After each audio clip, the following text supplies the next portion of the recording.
I remember when I was playing, I used to always think that I was like so close. Like, man, if I just get these little tweaks, if I just make this little thing with my swing, boom, everything's just going to click. And I'm going to go off and everything will be great and I'll achieve all my dreams, right? And I'm not here to hate on you. I'm just here to give you a little bit of perspective.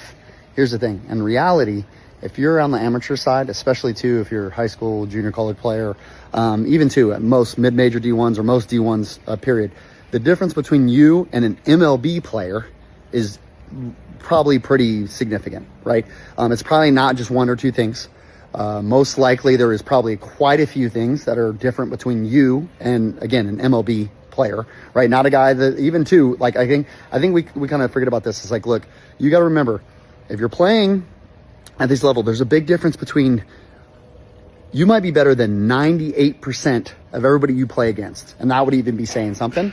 But even there, the difference in the top 2%, the top 1%, the top 0.5%, right, is crazy different. Even if you're in the top 1% of baseball players, the difference between the top 1% and the 0.5 is astronomical of how many different things, like how much better they actually are.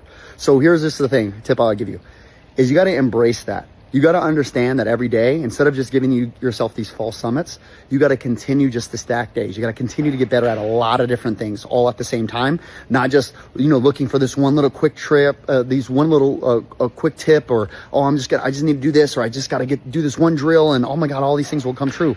No. It's a lot more than that. There's a lot more work. There's a lot, bigger differences probably between you and where you want to go. But instead of leaning away from that, or again, giving yourself some arrogance like around that and just hyping yourself up, right? Just work, right? And again, just continue to collect information, continue to understand that it's going to be harder than you think. It's going to take more time than you think, all of those different things, right? So the different things that I would consider some advice that I would give you if you're a younger athlete. And again, instead of thinking that you're almost there, just, again, it's probably a little bit longer than you think, and there's probably a lot more things you need to get better at than you think.